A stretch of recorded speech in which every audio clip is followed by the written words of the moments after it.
Firewall, 10 meters, run now. Radio crackles, no one answers. Silence. The wind shifts hard. Fire turns directly toward you now.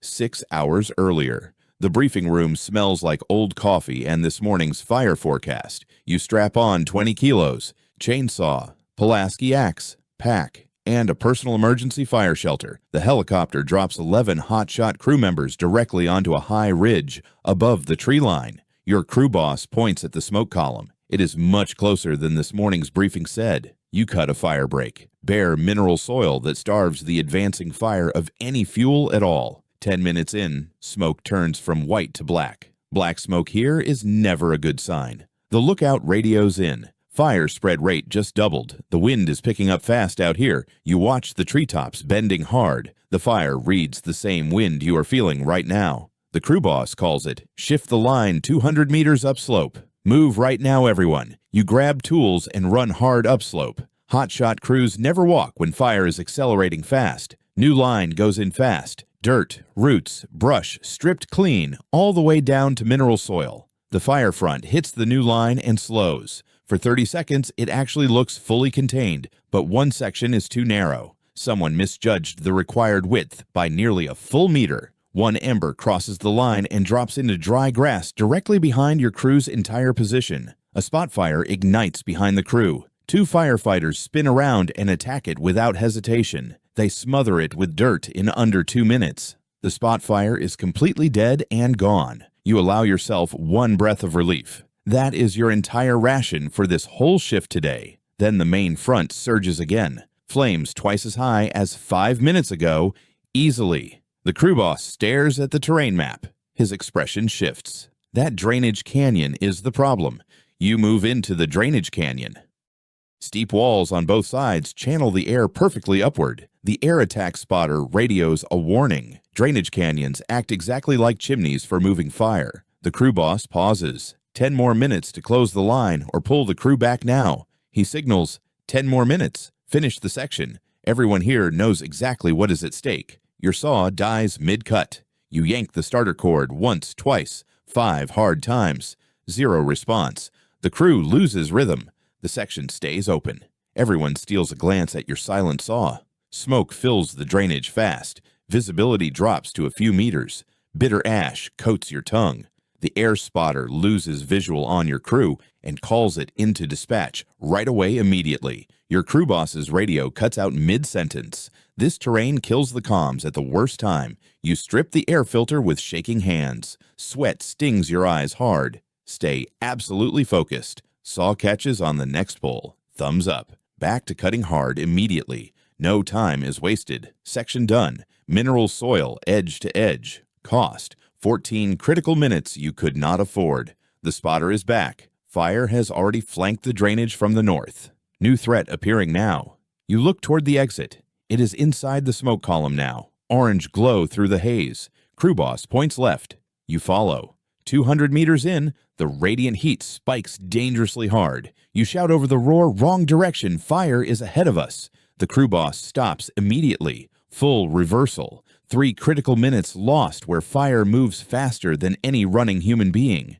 Fire enters the drainage below. You hear the deep roar before you see any flames at all. You break out of the drainage. Fire to the north, fire from below. 2 fronts closing fast. The northern front has already cut across your primary escape route. That entire road is gone. The southern front is pushing hard upslope behind you. You are squeezed now from both sides.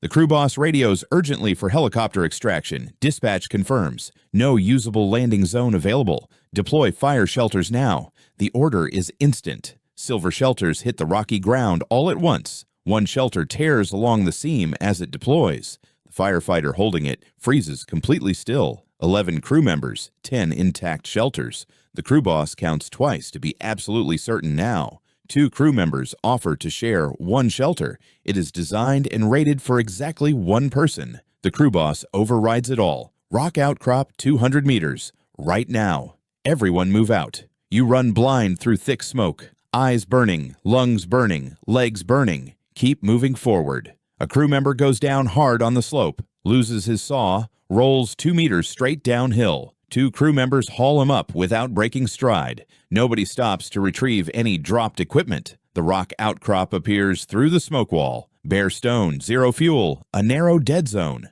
11 firefighters press flat against the rock face down, hands locked over their necks. Fire runs the ridgeline 30 meters above. The roar is so powerful, it vibrates your whole chest. Radiant heat spikes to dangerous levels. Someone in the crew yells out. You press into the rock. The crew boss shouts above the fire, stay flat, hold position, let fire pass over you.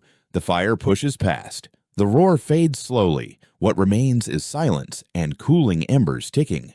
The crew stands up. One firefighter stays flat, not responding when you say his name out loud. Heat stroke. His core temperature spiked hard during the burnover. The medic drops beside him immediately. The medic works fast. Cooling protocol, fluids, pulse every 30 seconds. The clock is running now. The crew boss calls for emergency medevac. Dispatch responds. Smoke is too dense for helicopter approach. He switches to ground evacuation immediately. Ambulance is now dispatched. Estimated arrival time, 22 minutes. The access road is blocked. A burning snag fell straight across it, still on fire now. A new spot fire ignites behind the outcrop. Wind shifted again.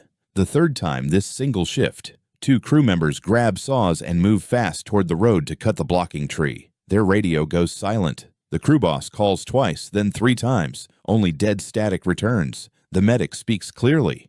20 minutes to get him out, or we lose this man.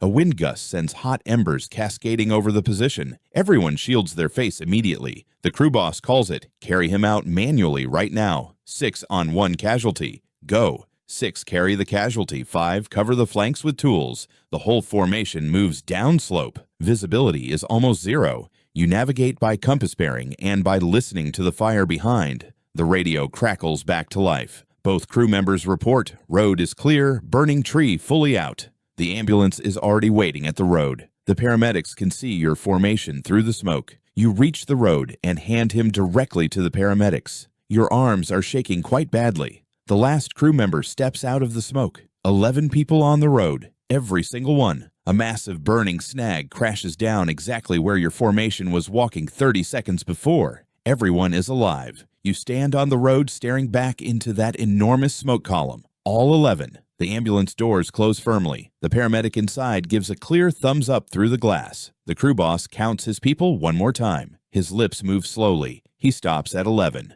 One firefighter pulls off her helmet and sits down on the asphalt. Nobody says a single word. The whole crew stands in complete silence. No celebration at all. 11 people just breathing carefully. You look at your hand. A burn from the saw housing. You simply never noticed it. The crew boss writes the incident report on a truck hood, pencil only, right now.